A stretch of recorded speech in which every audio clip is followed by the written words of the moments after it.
Hi, I wanted to make a very special video for my daughter and my family, and I'm sorry that this has to be public for everyone to see, but I have no other options. For all of you who know my current family situation, I have to make it public. There is no other way to get the message out there, and I can just hope and pray that my daughter and that my family watch it. I wanted to apologize, first of all, to you, Kendra. I love you so very much. You're my everything. You're my life. I lived each day just to take care of you. I mean, to see your smile, to make you happy. I want to apologize. I never knew that what I did for a living embarrassed you. I just wanted you to have those 2 closets full of designer clothes and, I don't know, cruises to Disney and a laptop at 10 years old. I wanted you to have everything your little heart desired. So, yeah, I ran the company that I did, but, nobody ever came by the house, Kendra. You were never put in danger. And, heck, there was more on MTV than there was, on my website. So, some of the things you said I don't understand, but I'm not going to beat my head against the wall about it. Okay, I did the best that I knew how. And I loved you the best I knew how. I mean, I wish you could understand, and I thought long and hard about this, okay? I equate myself to basically a pitbull. A pitbull that's been trained to fight. Now, originally was that pitbull a quote-unquote good dog? Yes, of course, just like me. Originally I was a quote-unquote good child, a good person, and then through experiences or unfortunate things that have happened, and believe you me, a lot of you think that you know a lot about me, and you too, Kendra, and there's a lot that even my own parents who adopted me don't know, that I kept to myself. And sometimes I regret not bringing it out in the open, because I think, man, maybe if I'd brought it up and got the help that I needed for it, maybe I wouldn't be the person I am today, but I'm not going to live in regret. To this day, I can't even give my testimony. I was talking to one of my sisters, that's what I call them, from the rescue mission, and she told me today that she would have loved to hear my testimony. But I'll tell you guys right now, I won't ever be able to give it. I'm sorry. And anyways, it's my past. It's time to move on anyway. The point I'm trying to make, Kendra, is, and again, not blaming anything, but if you only knew how much I loved you. I'm sorry for embarrassing you in front of your friends. I was a bored stay-at-home mom, and I did things that were little jokes that were, really inappropriate, that probably, hurt you really bad, and I'm sorry for that. But one thing that I'm going to stand here and I'm going to say, sweetheart, is that you walked away. You turned away. You turned away from me. I raised you to believe in God. I put you through every sacrament there was, and I'm not judging you again, but now you claim to be atheist. Wow, I didn't raise you that way, sweetheart, so you made your own decisions, just like I did in life. And if anybody's missing out now, it's you, sweetheart. And anybody that knows me and knows what kind of mother I was when I was raising you can attest to that. I was a very good mom, or tried to be. Halloween, I threw grand parties and had haunted house graveyards.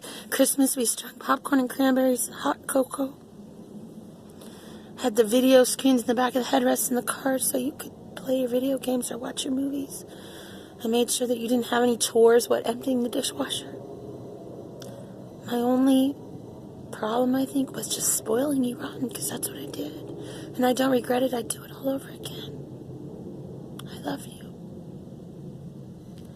I look at people today and I see mothers that have such horrible things that have, I read this letter the other day from someone who made me read it. This girl, she's actually with her mother's ex-husband, so that's her stepfather, and I'm just blown away by that. I don't judge him, but I read this 7 or 8 page long letter that her mother wrote her. I couldn't even get through the first page, and I'm like, wow. To think that my daughter walked away from me, started messaging me on social media, 6 years later or something like that, to only put me up one wall, down the other, tell me what a horrible mother I was. After all the sacrifices I made, and after I loved her as much as I could. Talking about how she's an adult. That's what you're doing, Kendra. You're an adult. And you know what I did, everybody? I said, what? Quit being a little bitch. That's what I texted her. So, do I regret that? Yeah. She's an adult. She was 20, but I'll tell the whole world, Kendra, what I did. I'm sorry for calling you a bitch, but you know what? That's what you were acting like. The things you said I put you through. And what a horrible mother I was. I put up with it because I wanted to hear from you so bad, but you know what? I'm still your mom, and I deserve respect. I love you, and I'll be here for you, because as far as I look at this situation, sweetheart, it's you who's missing out. It's you who's missing out. Especially from someone like me, okay? I don't know how to love. To this day, I don't have friends. I get what I don't know, what I give out. Like I said, back to the whole pitbull thing. If you are trained to be a fighting dog, to fight, you're going to fight. You're not going to just one day go outside and be like, oh, I make my own choices now, and I'm okay in the head, and I'm not going to fight anymore. Just like a dog. I mean, I'm not equating myself to a dog. I'm just trying to make an analogy here. As unless I am retrained, I am not going to change, and I'm trying to do that.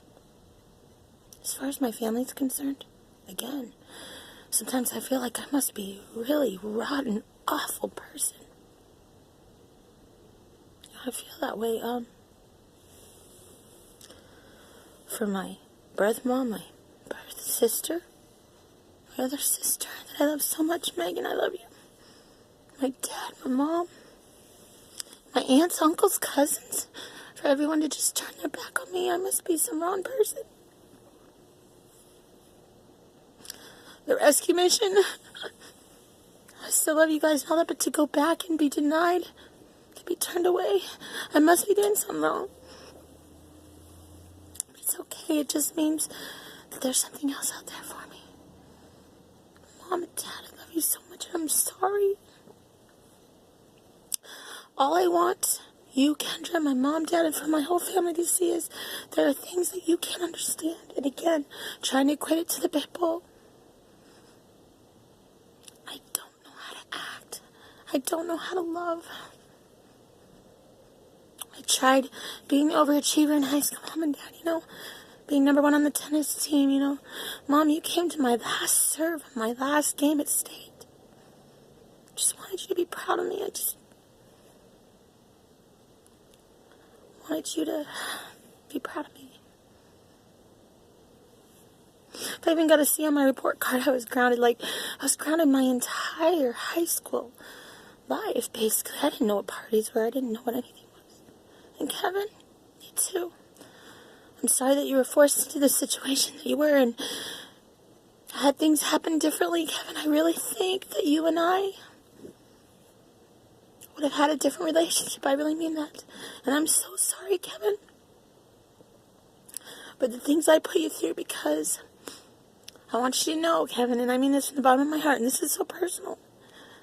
I think you were the first person to ever truly, it doesn't matter if it was sexual or whatever it was, but made me feel so special and loved. Thank you for that. I want to thank you for that. I didn't know how to handle it, and I'm sorry. Was I angry that you took Kendra across the United States to Pennsylvania? Oh, heck yeah, I was. Was I mad at you, Kendra, that you just cut all ties with me? Yeah, but I think a lot of that has to do with the fact that you were yanked away from me when you were a baby. Again, but we're not going to judge up all things. I take full responsibility for everything I did.